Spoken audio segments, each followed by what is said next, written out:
Mesdames et Messieurs, les vice-présidents de la Fédération ivoirienne Taekwondo, Monsieur le secrétaire général, Mesdames et Messieurs les membres du comité directeur, Mesdames et Messieurs les membres de la grande communauté taekwondoïne ivoirienne, chers sympathisants du taekwondo ivoirien, Mesdames et Messieurs, permettez et acceptez pour des besoins d'une bonne écoute de mon allocution, la distanciation sociale étant respectée à cette rencontre, que je puisse retirer pour 5 petites minutes mon masque protecteur pour que je sois bien entendu de vous tous et de vous toutes.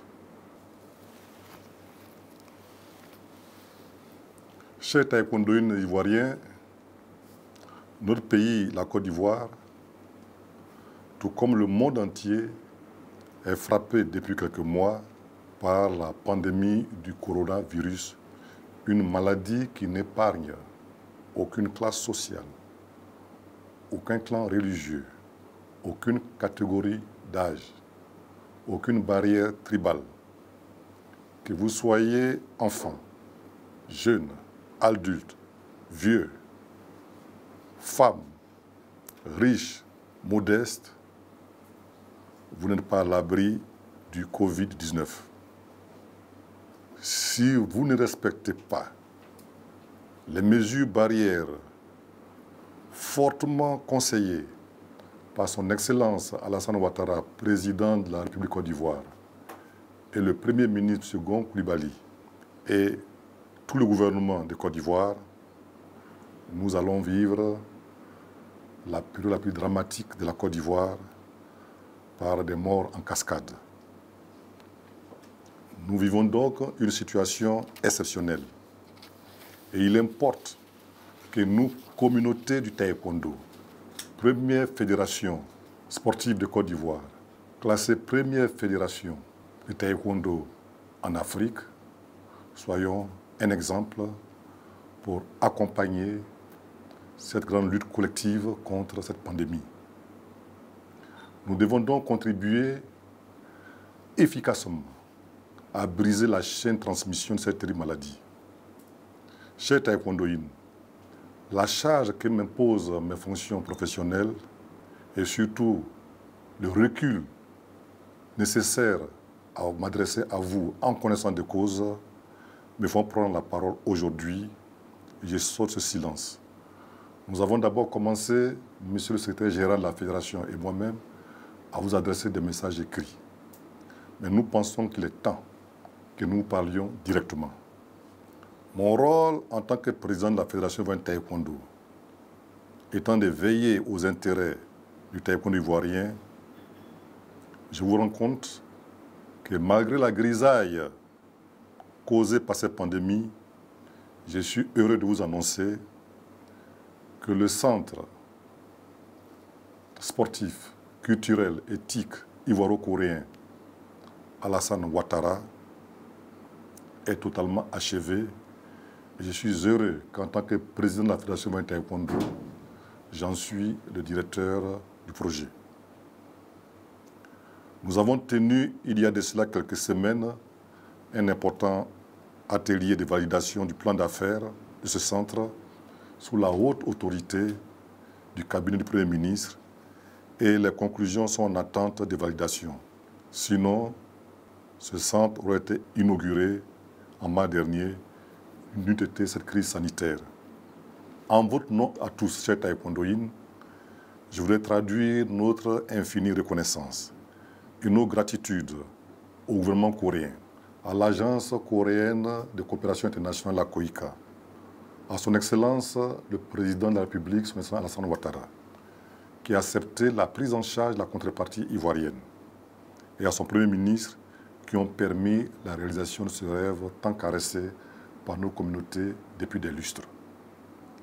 Merci aussi à vous, taekwondoïnes, pour vos prières et toute votre foi qui ont grandement porté le bon déroulement des travaux de ce centre. Mais l'actualité, au-delà de cette joie qui nous procure la fin de ces travaux, nous ramène avec force sur cette pandémie qui menace les ressorts, les fondamentaux de notre nation. Je voudrais, chers taïkoundous, vous dire que malgré les rumeurs qui courent, il n'y a jusqu'à présent aucun remède, aucun vaccin qui a été trouvé et que de manière officielle, qui peuvent mettre un frein à l'évolution de cette maladie. La seule façon pour le moment de s'en prévenir demeure de suivre à la lettre les mesures barrières communiquées par le chef de l'État, le Premier ministre et le ministre de la Santé. Ces mesures sont les suivantes.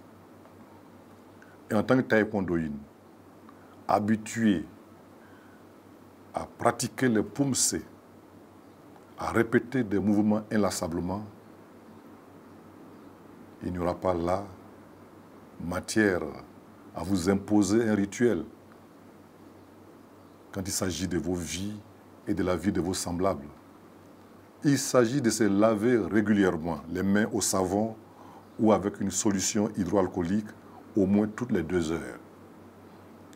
De tousser ou d'éternuer systématiquement dans le creux du coude ou dans un mouchoir et le jeter immédiatement dans une corbeille à papier et non dans la rue.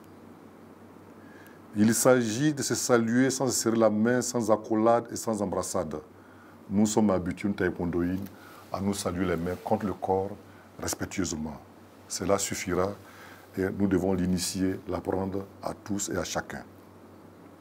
Respecter, comme nous le faisons dans cette salle, une distanciation d'au moins 1 mètre entre les personnes. Éviter les rassemblements de plus de 50 personnes. En cas de fièvre, de rhume ou de toux persistantes, il faut s'auto-confiner et appeler les numéros d'urgence communiqués par le ministère de la Santé. Ce sont des mesures simples qui peuvent sauver des vies, la vie de chacun d'entre nous, la vie des personnes que nous aimons, la vie de nos voisins, la vie de nos collègues.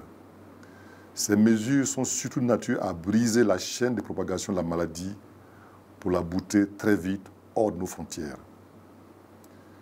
Chers taïkwondoïnes, je vous exhorte donc à être de véritables remparts, un bouclier imparable contre la propagation du Covid-19, et nous le pouvons. Nous constituons un collectif important, une force avec nos 46 000 licenciés officiels. Nous pouvons donc atteindre le chiffre de 60 000. Si nous multiplions par 5 ou 10 le nombre de personnes auprès desquelles nous pouvons porter la voix du chef de l'État, du ministre de la Santé et du Premier ministre, ce sont plus de 600 000 personnes que nous pouvons atteindre dans nos campagnes de sensibilisation. C'est donc une lutte collective que nous devons mener aux côtés de la nation. Je voudrais, à ce stade de mon propos, vous traduire toute la compassion du comité directeur, le soutien du comité directeur et ses encouragements devant les difficultés de tous ordres qui sont les vôtres aujourd'hui. Tous les clubs sont fermés. Certains parmi nous vivent du taekwondo. Et je sais que des initiatives naissent pour voir comment s'organiser, pour pouvoir bénéficier du soutien de l'État. Je vous demande d'éviter des initiatives désordonnées qui peuvent nous discréditer. Vous avez une fédération responsable et respectée. Vous avez des plans de ligue dont je veux qu'autour des structures fédérales, nous puissions avancer. J'ai vu passer des appels au recensement des clubs. Mais allez voir votre site Internet. Toutes les ligues, tous les clubs sont sur le site. N'ont pas besoin de faire un recensement nouveau. Nous sommes à l'écoute de M. le ministre des Sports, que nous voudrons saluer et remercier pour ses efforts constants pour voir comment aider le sport à travers cette crise. Nous attendons les résultats de toutes les démarches qu'il mène et qu'il nous dira ce qui est mis à la disposition du taekwondo, des clubs de taekwondo. Nous vous réunirons pour voir comment nous organiser, pour vous soutenir. dans l'attente, prenez langue avec vos présidents de ligue. Faites preuve de beaucoup d'imagination et soyez respectueux de votre fédération qui est à l'écoute et qui suit les mots d'ordre du gouvernement et du ministre des Sports. Dans la discipline, dans la cohésion, nous pourrons nous battre pour la survie de nos taekwondo, car il s'agit de survie. Nous devons montrer au gouvernement que nous sommes un art martial, discipliné. C'est pourquoi aucun club, sous aucun prétexte, doit être ouvert. Il n'a plus d'entraînement à organiser, de pratiquer même tout autre sport collectif dans le quartier ou dans une structure formelle, de tenir des réunions ou de se rassembler.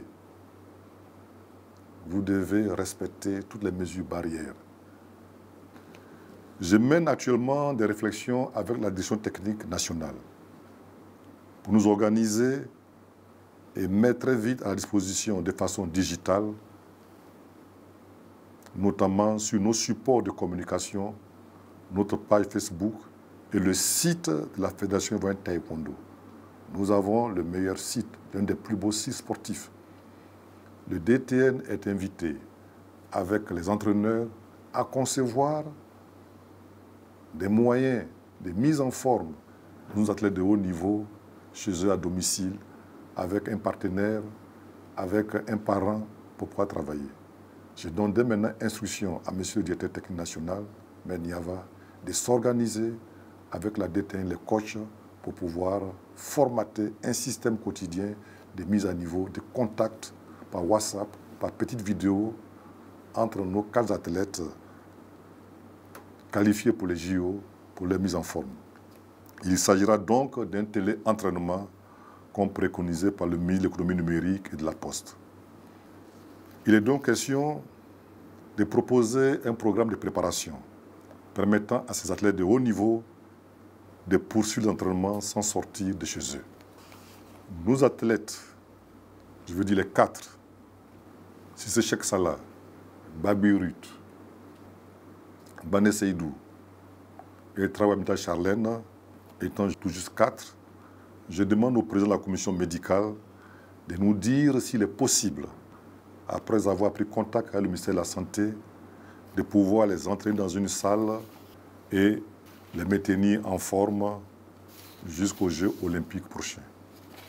Chers maîtres des salles, toutes ces méthodes vous seront mises à disposition à travers le site de la Fédération ivoirienne Taekwondo. Vous devez dès maintenant le consulter.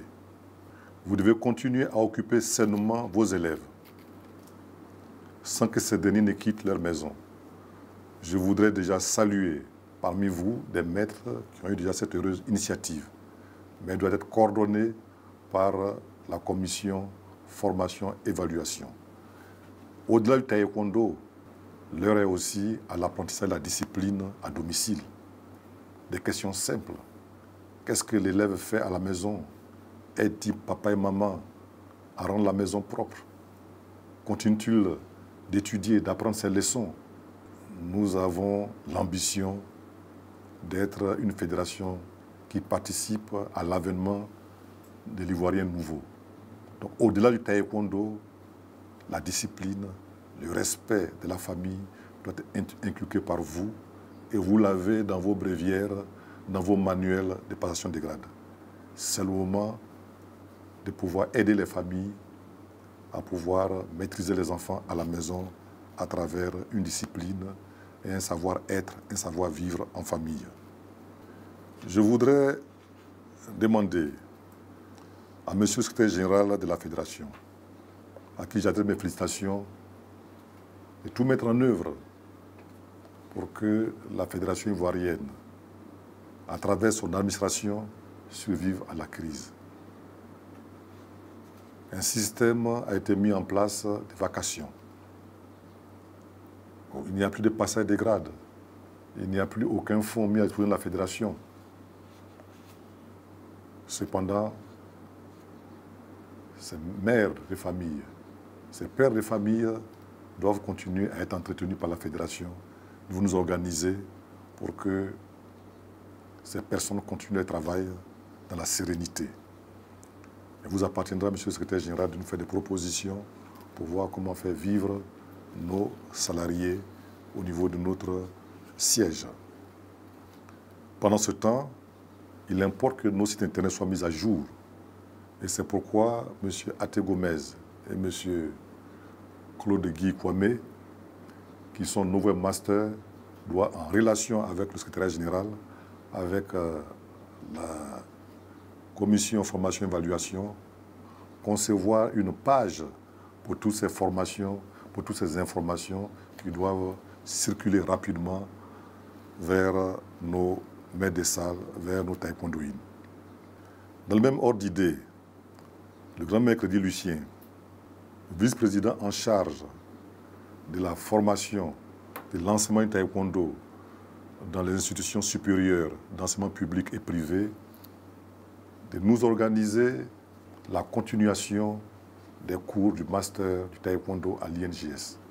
Un recensement doit être fait au niveau de nos élèves actuellement à l'INGS, nos étudiants, pour que le cours leur soit dispensé avec des travaux pratiques, avec un courrier des devoirs, pour qu'ils ne perdent pas une année à ne rien faire. Donc, chers grands maîtres, vous avez déjà commencé à le faire, vous l'avez dit, le taekwondo à l'INGS doit suivre pour que notre Master 1 puisse être validé si d'aventure les classes rouvraient incessamment.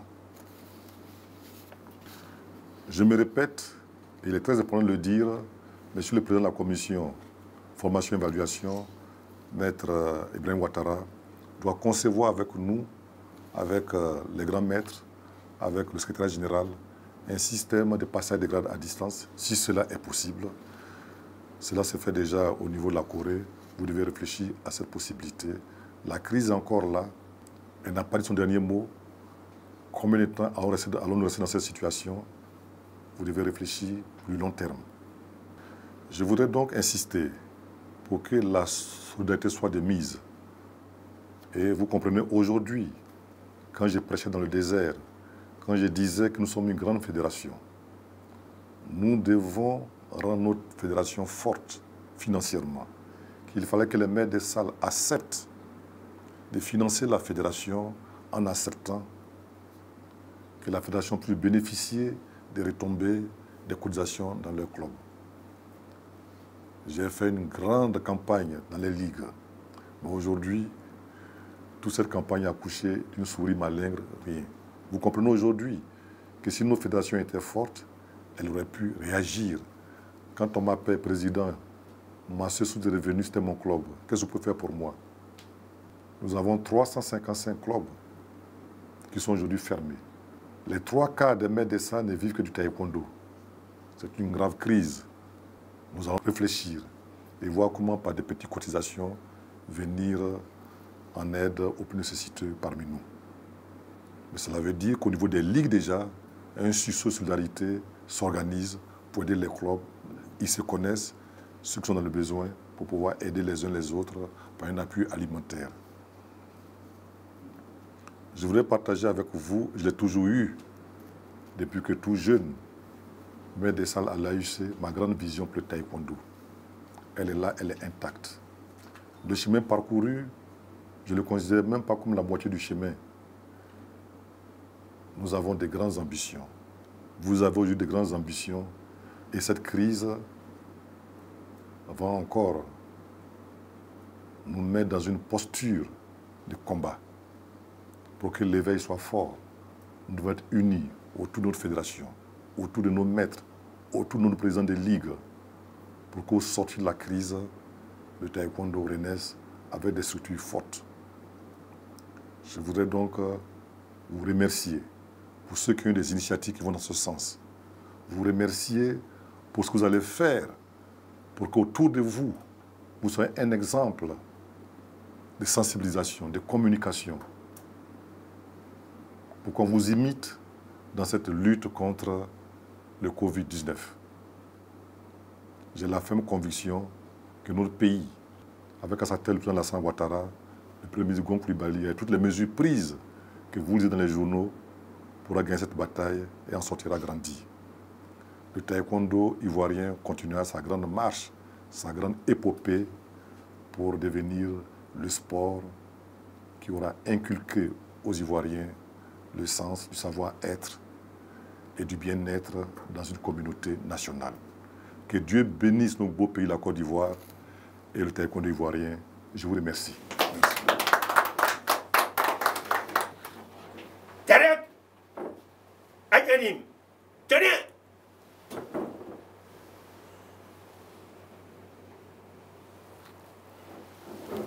Soyez forts.